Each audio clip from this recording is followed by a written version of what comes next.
Bom dia, queridos. Nossa aula de história agora com a turma dos sextos anos, né? Instituto Santa Terezinha. E a gente vai estar finalizando o nosso livro do segundo bimestre. Imagino que todos já estejam com o livro novo. Mas esse finalzinho, ele é uma parte muito importante. E podem acreditar, a gente ainda vai precisar dele para o material do livro do terceiro bimestre.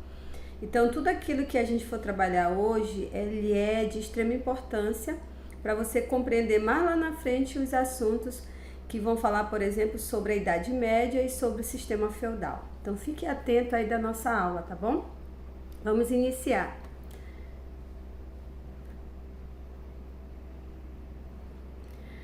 O assunto continua falando sobre Roma, lá na página 49 do livro de vocês. Aí, mais uma vez, essa imagem linda do globo terrestre mostrando o grande Império Romano. Durante as aulas do mês de agosto e também do mês de julho, a gente vem falando sobre Roma. Falamos como é que se deu a fundação dessa cidade, falamos da sua organização social, política e econômica, falamos da formação do império, ressaltamos aí a figura dos imperadores. Mas aí nessa parte final do livro, que está na página 49 em diante, a gente já vai falar da parte sobre a economia, né? O professor Jefferson falou dos imperadores, da política do pão e circo, da autoridade desses imperadores, né?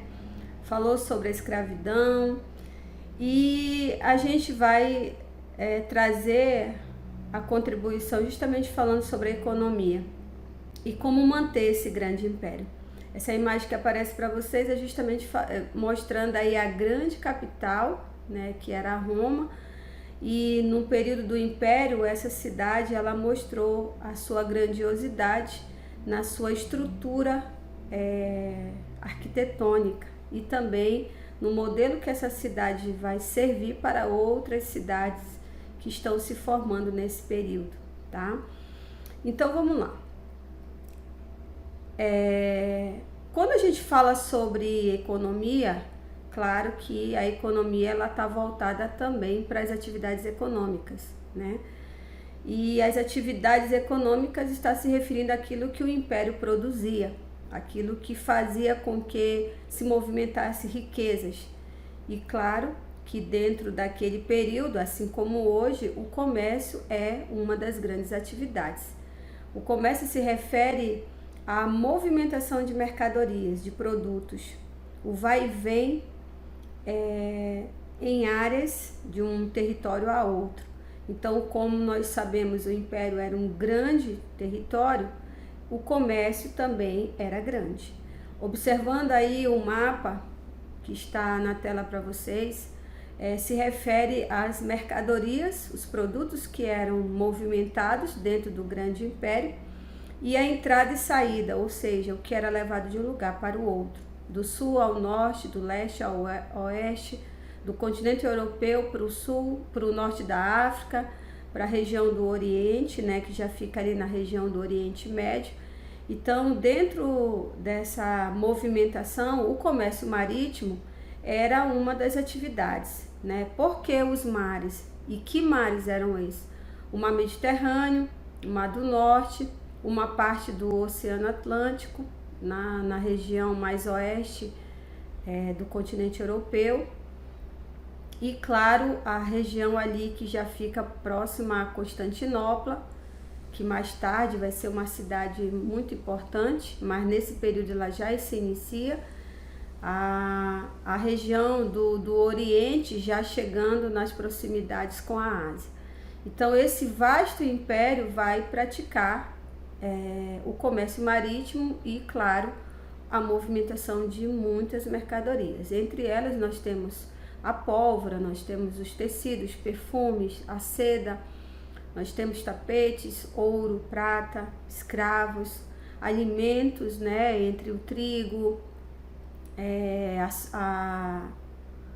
produtos como, por exemplo, a uva, o vinho, o azeite, que eram os alimentos assim muito de prioridade para aquele período e para aquela sociedade, né? Quando a gente continua falando sobre as atividades econômicas, é importante vocês entenderem que dentro do comércio externo, que foi o que eu acabei de colocar, ou seja, o comércio através dos mares, nós temos também o comércio interno. E dentro desse comércio interno nós temos as estradas. As estradas, elas correspondem a regiões menores, ou seja, ligando províncias, entre uma província e outra, a capital, que é Roma, e dentro dessas estradas não foi só não foram construídas apenas na Itália ou dentro da Península Itálica, mas dentro de todas as áreas que correspondiam ao Império Romano. O professor já se referiu às guerras. No que a gente pode lembrar é que cada área conquistada pelo exército romano, aquela região viraria uma província romana e ficaria sob a ordem do exército e das leis romanas, e as estradas faziam parte de uma das construções para que as pessoas pudessem aí comercializar por terra os produtos que estavam dentro e fora daquela região. Então, o que vinha mais distante pelo mar chegava no litoral e depois era endereçado, transportado pelas estradas. Eu coloquei aí para vocês três imagens interessantes. Uma é um mapa mostrando algumas principais estradas construídas no grande período que governou os imperadores de Roma, que não foi apenas um século, mas foram mais. Também nós temos aí a formação das estradas, e essas estradas elas eram feitas com um trabalho arquitetônico muito bem feito, ou seja, o calçamento dessas estradas deveriam ser feito de uma forma bem resistente, porque a preocupação dos romanos era a durabilidade dessas estradas. Inclusive nós temos estradas hoje que ainda estão preservadas, e o nome dessas estradas do latim, elas são chamadas de via, né? A palavra via, que é uma palavra latina que está dentro da nossa língua portuguesa, por exemplo, formando aí a palavra rodovia, né? Que é uma via, uma estrada. E eu coloquei também uma réplica de uma imagem de uma carroça que era comum os romanos transportarem. Essa carroça ficava atrelado a 4 ou 2 cavalos e eles percorriam as estradas. Na imagem da construção das estradas, nós temos a parte interna do calçamento e mostrando aí de dentro para fora como ficaria a construção, ou seja, muito bem calçada até a parte final, que era colocado os paralelepípedos, né? A parte da borda das estradas, justamente para fortalecer um número grande de cavalos que passavam por cima dessas estradas. Então, as estradas elas faziam as ligações mais por dentro da região do território romano, e os mares faziam mais o comércio por fora, né, que é o comércio marítimo, tá bom? Só para aí vocês compreenderem. Quando a gente fala de economia também, e foi uma contribuição muito importante dos romanos, os governantes de Roma vão entender, vão compreender a partir das suas várias experiências de comércio, que era necessário o uso de uma moeda. E essa moeda ela vai facilitar principalmente a arrecadação de impostos. Como era chamado o nome da moeda romana? Era chamado de denário. E aqui eu coloquei para vocês 2 exemplos de dois modelos de uma moeda. Então ela poderia ser feita de prata ou de ouro, e a cada período de um governante romano, geralmente a imagem, né, do perfil desse governante, que era o imperador, ela modificava. Então aqui nós temos, por exemplo, 2 modelos. Agora, qual é a importância do uso da moeda na economia romana dentro desse grande império que a gente está trabalhando?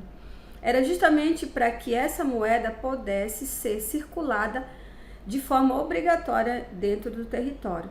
Então era muito mais fácil você obrigar a todos os que seriam ali os habitantes das províncias romanas a usar essa moeda. E Usando a moeda, ficaria mais fácil de fazer a arrecadação dos impostos. Por quê? Porque quando os impostos eram feitos através da arrecadação da mercadoria dos produtos que eram cultivados ou criados, produzidos dentro das regiões, poderia acontecer de você receber um produto, né, ou a qualidade de um produto que não estava tão bom. E o uso da moeda faria que todo mundo tivesse que pagar a arrecadação de uma maneira igualitária. Infelizmente, a moeda ela era valorizada de maneira diferente. Então, dependendo do período, se podia aumentar o valor dessa moeda e aí a população seria obrigada a pagar mais alto para os seus impostos, né? E os denários estão aí. Ela é uma representação das moedas e usada pelos imperadores dentro do seu território que correspondia à fronteira dominada pelo imperador romano. A imagem ficou um pouco desfocada, né? A gente organiza essa imagem no computador e depois quando a gente joga para o programa do celular ele fica um pouco desformatado. Mas esse assunto ele está lá na página 50 do livro de vocês e ele vai falar sobre a desagregação e a divisão do império, né? A palavra desagregação aí é a forma de como o processo que vai ocorrer para que esse império começasse a ficar em crise. Então não foi de uma hora para outra, não foi de um ano para outro que esse grande império começou a se desfazer. Daí a palavra desagregação. E mais tarde, nesse processo de desagregação, o império vai ser dividido. Mas vamos entender primeiramente quais foram os fatores que levaram essa desagregação desse território grandioso que levou anos, séculos para se organizar, né? Lá na página 50 e na página 51 do livro de vocês ele está falando sobre isso. Então vamos tentar compreender, né? Olha só, o Império Romano ele foi se construindo a partir de um processo de guerras, conquistas, leis, a formação de leis, a organização de leis, o próprio poder dos governantes. Primeiro nós temos aí o período republicano, né, com o crescimento do Senado, o fortalecimento do Senado, as leis que estavam ali sendo regidas e com a chegada dos imperadores, o primeiro imperador foi Otávio Augusto, e sucedendo a outros e outros imperadores, Roma foi se restabelecendo, né, se organizando enquanto império.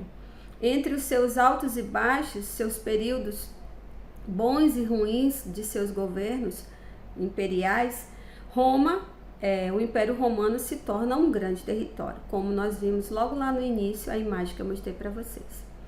Diante desse grande número de províncias e um número grande de exércitos, também cresceu o número de funcionários. Quem seriam esses funcionários? Os legisladores, os senadores, os magistrados, questores, edes, pontífices, que estavam ali também para administrar em nome do rei, ou melhor dizendo, em nome do imperador.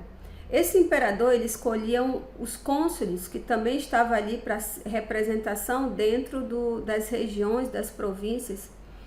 E quanto maior o número de províncias, maior o número de funcionários que deveriam governar a partir das ordens do imperador. E esses funcionários, eles eram muito caros. Suas famílias, seus assessores, seus conselheiros, e todos esses homens e famílias com mulheres e crianças, escravos, estavam dentro das despesas do império. Juntamente com isso, nós temos os gastos com o exército, que formavam ali a segurança dentro das províncias. Então, os exércitos, eles não paravam. Os soldados precisavam ser mantidos com alimentação, armas, remédios, animais, lugares de abrigo, e toda essa estrutura saía também dos gastos do império.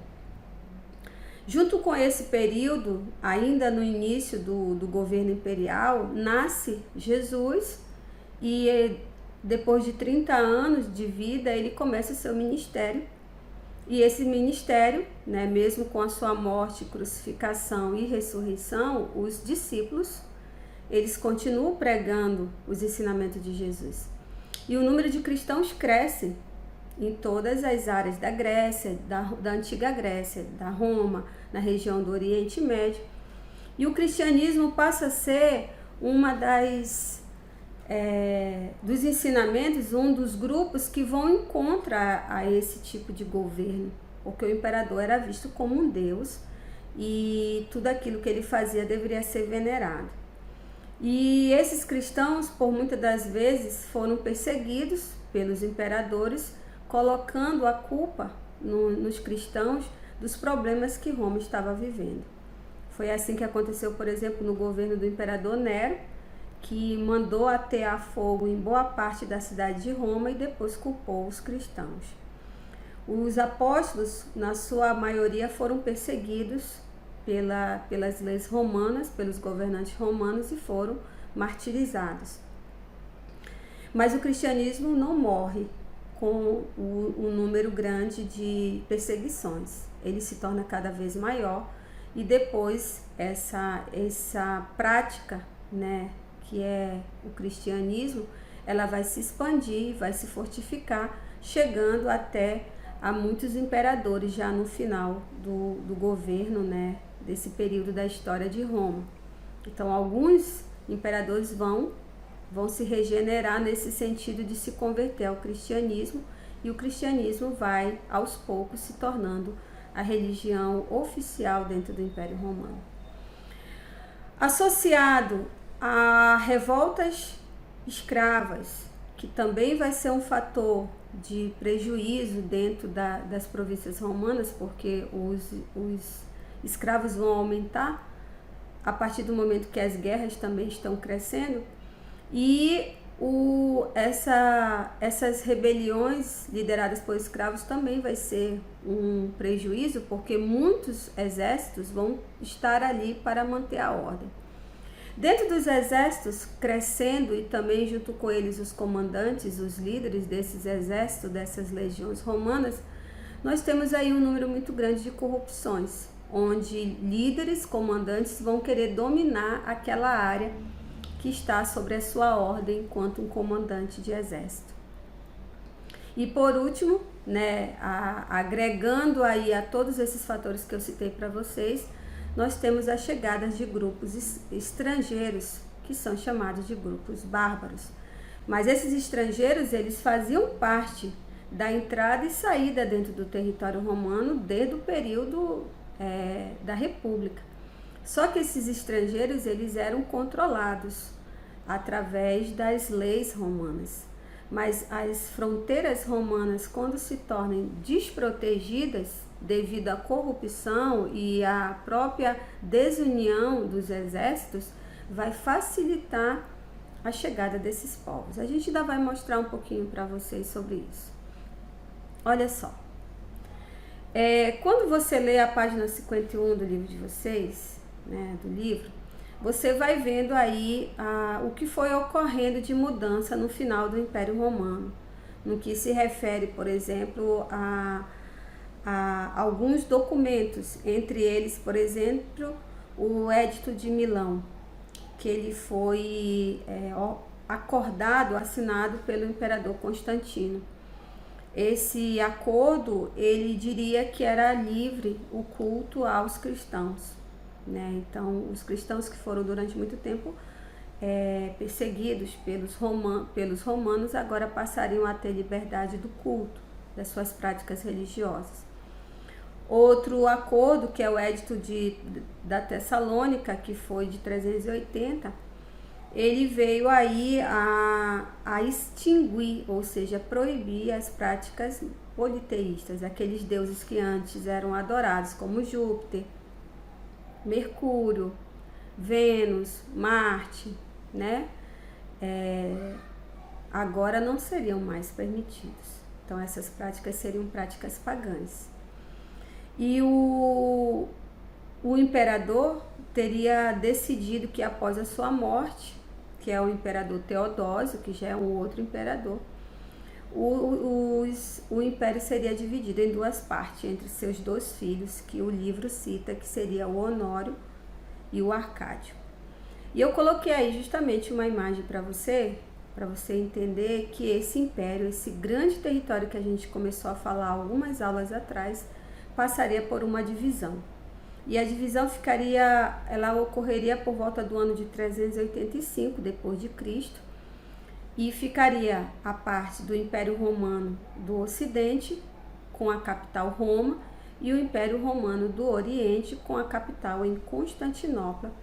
Essa capital seria em homenagem ao imperador Constantino, né, que criou o Edito de Milão, colocando aí a liberdade às práticas religiosas do cristianismo. Então esse vasto império ficou dividido em duas partes. E essa informação que eu estou dando para vocês, a gente vai usar mais tarde para justamente falar sobre o período da Idade Média. Por isso que é importante você compreender esse assunto que a gente está trabalhando. Dividido o império por volta do ano 385, e todos aqueles fatores que eu acabei de explicar para vocês, que levaram à desagregação, ou seja, a uma crise dentro do império, a divisão do império vai levar também à divisão dos territórios da parte ocidental. Então, olha só, o Império Romano Oriental, ele vai ficar unido dentro do governo do Constantino e depois do governo do imperador Justiniano, que nós ainda vamos falar. Mas essa parte que eu estou mostrando para vocês é o Império Romano do Ocidente, que corresponderia hoje aos países de Portugal, Espanha, França, Inglaterra, Itália, parte da Alemanha. Foi essa parte do Império Romano Ocidental que vai sofrer o maior número de invasões.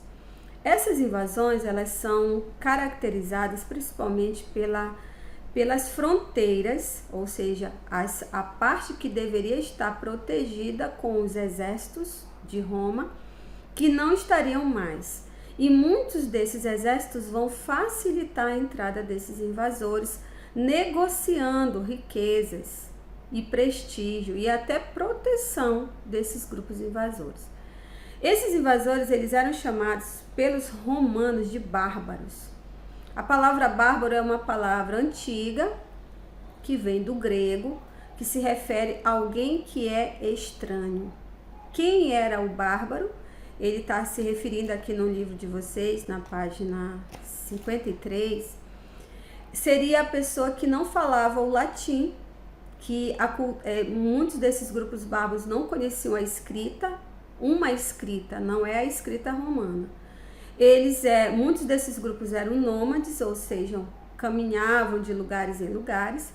Muitos deles conheciam pouco a agricultura, ou quase nada de agricultura, e eles vão adentrando o império em períodos diferentes. Eu posso citar para vocês, a partir dessa imagem, alguns grupos, né, que nós temos. Nós temos os visigodos, os ostrogodos, nós temos os vândalos, nós temos os hunos, nós temos os francos, nós temos os suevos. Esses grupos a gente vai devagar, no momento certo, estudar um pouco mais sobre eles. Mas é importante primeiro vocês entenderem, nem todos os grupos bárbaros vieram com a intenção de matar ou destruir os romanos. Muitos deles estavam realmente interessados em buscar um lugar para sobreviver, para viver, né, construir a sua terra. Porque muitos vinham de regiões frias, com dificuldade de conseguir alimentos. Outros grupos, sim, estavam interessados em ampliar suas terras, aumentar suas riquezas, e eles não tinham interesse de preservar a vida dos romanos.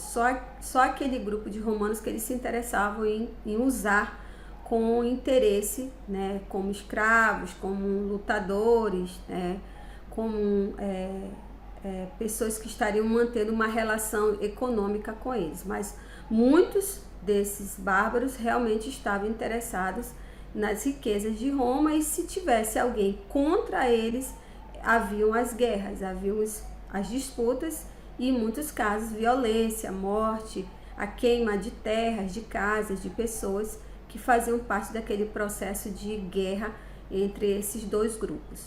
O grupo estrangeiro, chamado de bárbaro, pelos romanos, e os romanos que viviam ali. Interessante falar também, dentro desse período, é que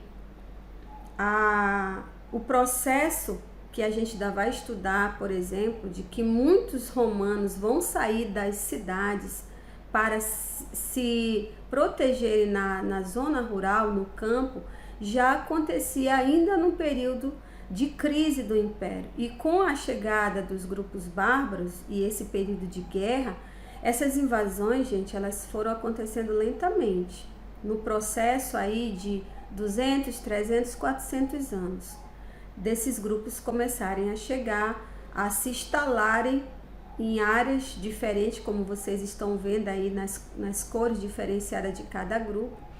E esses povos bárbaros, eles tinham sua cultura, mesmo que fosse muito diferente dos romanos. Então, olha só, até aí a gente fecha o assunto do livro número 2, que é o livro do segundo bimestre. E vocês vão fazer todas essas atividades, né? Muitos já fizeram, porque eu pedi para vocês, para alguns alunos, fecharem essas questões. Mas o importante é vocês compreenderem essa etapa da história que a gente está trabalhando. Quando a gente chegar para o livro do terceiro bimestre, a gente vai continuar falando sobre a cultura romana, né, para a gente ampliar melhor o nosso conhecimento sobre esse grupo. E também nós vamos estudar o Império Bizantino, que é o que seria o Império Romano Oriental, que é o outro lado do Império que ficou mais preservado.